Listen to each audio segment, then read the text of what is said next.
Assalamualaikum warahmatullahi wabarakatuh. Hai para pencinta catur dan para catur mania, selamat datang kembali di Legenda Catur Dunia.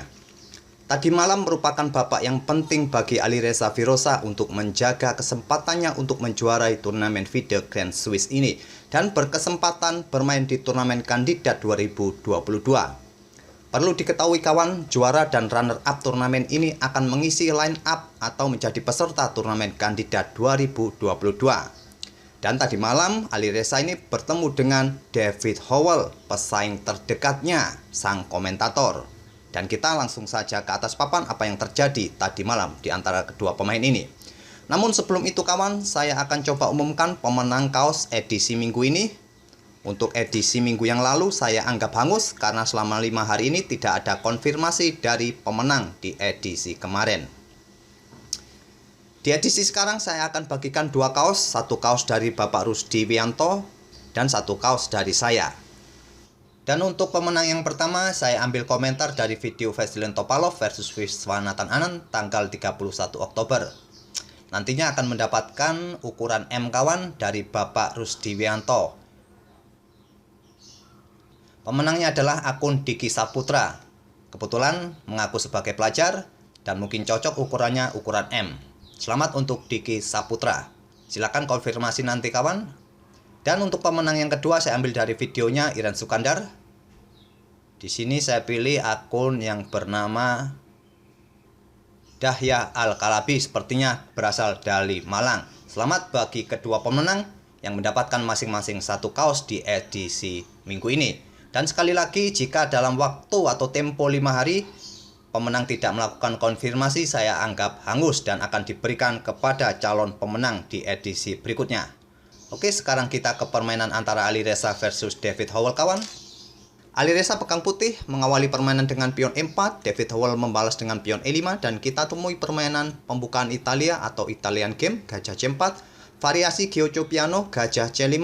Di sini kawan, jika kalian pegang putih bisa melanjutkan dengan pion C3, yang bisa saja nanti kalian bisa bermain dengan Greco Gambit atau memainkan Evan Gambit langsung dengan pion B4 atau melakukan rokade pendek. Alireza memilih rokade dan dibalas dengan langkah kuda F6 menyerang pion. Sekarang pion D3, pion H6, pion C3, pion D6, langkah-langkah yang standar kawan dalam permainan Giocho Piano.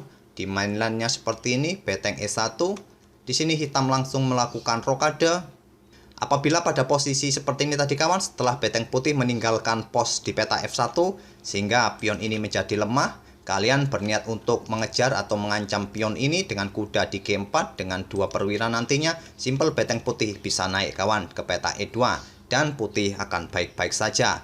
Oleh karena itu, melangkahkan kuda ke peta G4 untuk menyerang pion F2 ini merupakan langkah yang sia-sia.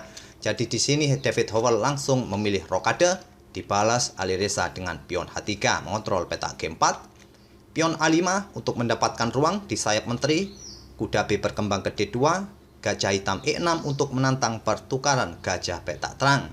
Jika kalian pada posisi ini menerima tantangan hitam ini kawan, hitam nantinya akan mempunyai lajur F yang terbuka bagi betengnya, juga dengan keberadaan pion yang ada di peta E6 ini akan memberikan kontrol di peta D5 serta peta F5 yang bisa menyulitkan kuda putih untuk bermanuver ke peta ini karena sudah ada pion di peta E6. Jadi seringkali kawan pada posisi seperti ini putih atau lawan menolak untuk pertukaran gajahnya. Jadi Alireza hanya melangkahkan gajah ke B5 merupakan langkah terbaik. Gajah hitam A7, kuda putih F1. Selain membuka diagonal peta gelap kawan, opsi yang bisa dimainkan kuda nanti bisa bermanuver ke peta ini untuk mengisi pos-pos atau peta-peta lemah di peta D5 serta peta F5. Dibalas hitam dengan langkah kuda ke E7 untuk menghindari ancaman gajah putih ini kawan yang ingin merusak struktur pion hitam di sayap menteri. Alireza melangkahkan kuda G3, sekarang pion C6, gajah mundur, dan pada posisi ini ada dua game yang sudah pernah memainkan game seperti ini. Dua-duanya melanjutkan langkah kuda ke G6, tapi David Howell langsung memainkan pion B5 dan ini merupakan langkah baru yang belum pernah dimainkan sebelumnya. Gajah mundur ke C2 menempati peta yang sering kali dimanfaatkan oleh gajah ini kawan, berada di diagonal ini. Dan hitam atau David Howell melanjutkan pion A4. terus mengekspansi pion-pion di sayap menteri dan Alireza memainkan pion D4, mulai membuka permainan di petak pusat, tapi tantangan ditolak kawan. David Howell lebih memilih memainkan kuda ke G6-nya untuk membackup pion E5-nya dari ancaman pion pukul pion yang bisa dilanjutkan dengan kuda pukul pion E5 ini. Alireza melanjutkan langkah pengembangan gajah E3, beteng E8, gajah D3. Mungkin di langkah berikutnya pion ini akan siap didorong dengan bantuan beteng di lajur C nantinya. Gajah B6, pion A3 oleh Alireza untuk memperkuat kontrol petak B4, dibalas David Howell menteri C7. Beteng putih C1, persiapan pion didorong maju ke depan, dan gajah A5 memberikan pimpinan bagi pion ini kawan agar tidak dipaksa maju ke depan. Simpel Alireza memainkan beteng naik ke E2, menteri hitam B7, pion C4 lanjut. Alireza melanjutkan rencananya untuk membuka lajur C, dan pada langkah 21 ini kawan, David Howell cukup lama berpikir, kurang lebih 20 menit dia menghabiskan waktunya, yang akhirnya mengambil keputusan untuk bermain dengan pion B pukul pion C4, dipukul balik oleh gajah menantang pertukaran. David Howell menolaknya, memainkan pion D5 dan gajah ditarik mundur ke D3 untuk memperkuat posisi pion E4-nya, dan David Howell melanjutkan pion E pukul pion D4 dipukul balik oleh kuda putih, memberikan garbuan bagi gajah serta pion yang ada di peta C6, dan gajah pun ditarik mundur ke peta D7 menghindari serangan, juga memperkuat posisi pion C6-nya. Ada langkah yang lebih kuat kawan dari langkah gajah ke D7 ini. Hitam bisa memainkan gajah gelapnya ke peta C7 untuk mengincar kuda yang ada di peta G3. Jika kuda ini tereliminasi nantinya, pion akan bertumpuk dan penjaga peta E4 pun akan semakin berkurang. Andai saja variasi ini dilanjutkan dengan langkah kuda pukul gajah, bisa dipukul balik oleh beteng, atau jika beteng ini kawan pukul pion yang ada di peta C6, gajah bisa ambil kuda yang ada di G3, dan pion putih akan bertumpuk kawan di lajur G ini, dan penjaga pion yang ada di peta E4 semakin berkurang, jadi hitam bisa melanjutkan pion D pukul pion E4. Tapi di sini tadi kita lihat David Howell memilih langkah gajah petak terangnya ditarik ke petak D7 melindungi pion dari ancaman kuda serta beteng putih ini. Selanjutnya adalah kuda putih ke F5, memberikan pressure kawan bagi pion G7, pion H6 juga bersiap memberikan ancaman garbuan kedua perwira hitam ini, menteri serta beteng hitam. Direspon dengan langkah gajah C7 sekarang mengontrol peta D6. Dan di langkah berikutnya ini, Alireza memutuskan untuk membuka permainan di peta pusat dengan pion E pukul pion D5, dipukul balik oleh pion C. Dan seperti yang kalian lihat kawan, posisi putih dalam posisi yang cukup bagus kawan. Kedua gajahnya siap memberikan tekanan langsung ke arah raja. Juga posisi hitam ini mempunyai pion yang terpisah kawan, pion di lajur A dan di lajur D. Dan tentu saja ini akan memberikan keuntungan bagi putih di langkah-langkah berikutnya. Alireza melanjutkan langkah gajah D4, memberikan pressure bagi kuda F6, dibalas dengan langkah gajah E5 menantang pertukaran. Di sini Alireza menolaknya kawan, dia memilih langkah pengorbanan kuda pukul pion H6 sekang. Diterima oleh hitam pion pukul kuda, dilanjut dengan langkah gajah pukul kuda G6. Jika pion ini kawan pukul gajah putih, selanjutnya adalah beteng akan pukul gajah hitam di E6, dipukul balik oleh beteng hitam, dipukul balik oleh gajah putih mengancam kuda, dan putih pun mendapatkan ganti pengorbanannya tadi. Sekarang jumlah perwira sama, putih pun akan unggul dengan komposisi seperti ini kawan. Apalagi pion hitam ini terpisah seperti ini, beteng putih nanti siap naik ke peta ini untuk memberikan ancaman bagi pion ini. Tapi di sini tadi David Howell tidak tertarik pukul gajah putih dengan pion F kawan, dia memilih pukul kuda di G3. Dan di sini ada beberapa pilihan bagi putih kawan, apakah menarik mundur gajahnya ke D3 atau langsung bertukar beteng, atau pukul kuda yang ada di peta F6 atau pukul gajah di peta G3. Alireza menukarkan betengnya terlebih dahulu, pukul beteng E8 skak, dipukul balik oleh beteng hitam. Alireza tidak terburu-buru pukul balik atau menarik mundur gajahnya, dia bermain dengan langkah menteri ke F3, memberikan pressure bagi gajah, kuda, juga pion yang ada di peta F7 ini. Jika kuda pindah, maka dua langkah lagi akan skakmat. Dan kita sudah berada di langkah ke-31 kawan. Di sini kita menemui momen kritikal, di mana juga Howell sekarang dalam krisis waktu dan tekanan di atas papan. Howell menyisakan waktu 2 menit, sedangkan Alireza masih punya 19 menit. Dan coba pause video ini untuk beberapa detik kawan. Coba temukan langkah bertahan terbaik bagi hitam pada posisi ini. Apakah kalian menemukan langkah pertahanan terbaik hitam pada posisi ini kawan? Di sini David Howell membutuhkan waktu 2 menit untuk memastikan langkahnya ini.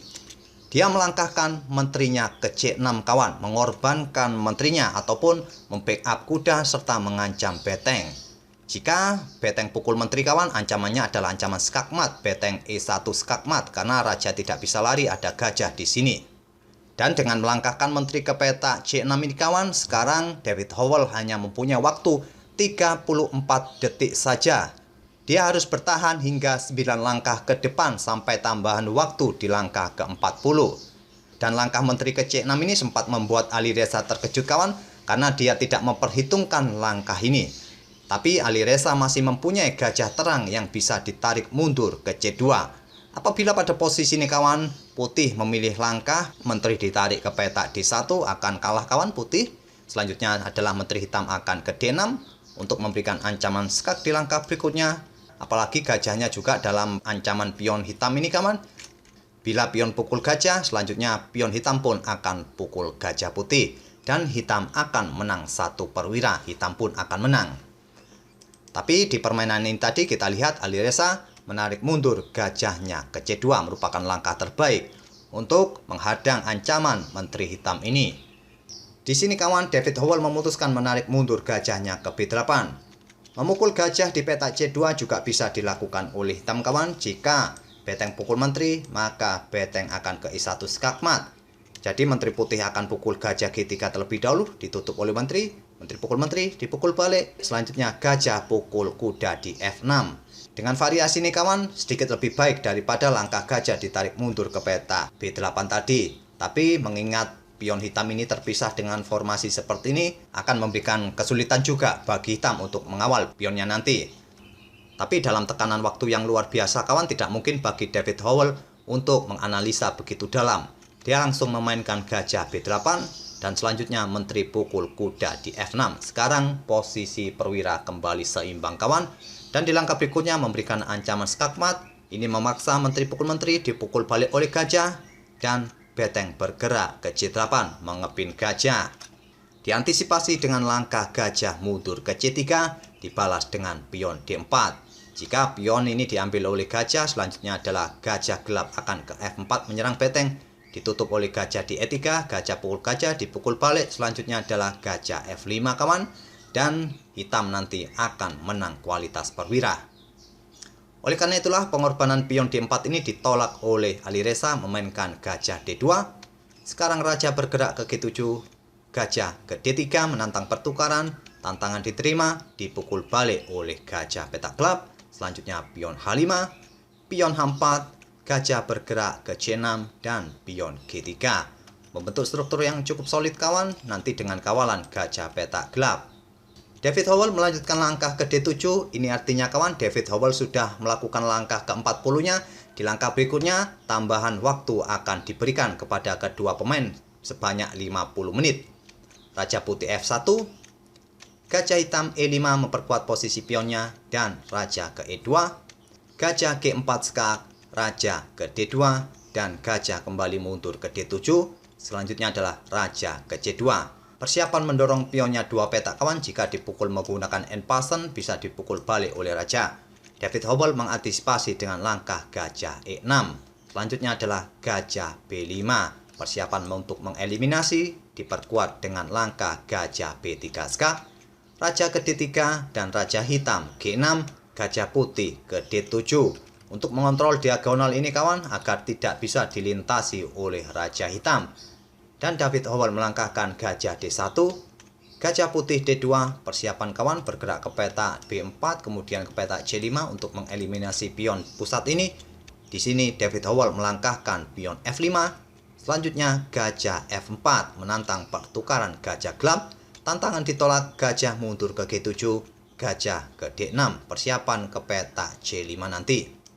Dan David Howell melangkahkan gajah F6, gajah E8 terlebih dahulu skak, raja ke petak H6. Dan barulah sekarang Alireza memainkan gajah C5-nya. Pion F4, gajah pukul pion D4, gajah mundur ke D8. Di sini Alireza melangkahkan raja D2 mengancam gajah, gajah ke B3, gajah putih E5 mengancam pion hitam, pion pukul dipukul balik oleh pion F. Selanjutnya gajah hitam A5 skak, raja ke C1. Pada posisi ini kawan, di langkah ke-57, David Howell menyerah. Karena dia sudah sadar kawan, dia kalah 2 pion di sini. Memang permainan ini masih cukup panjang bila dilanjutkan kawan jika hitam tetap ngeyel. Tapi saya tidak akan capek-capek melanjutkan game seperti ini kawan. Tetap saja dengan keunggulan 2 pion seperti ini, putih dapat dipastikan menang. Itulah kawan permainan antara Alireza Firoza versus David Howell sang komentator tadi. Kita akan bertemu di video-video berikutnya. Terima kasih. Wassalamualaikum warahmatullahi wabarakatuh.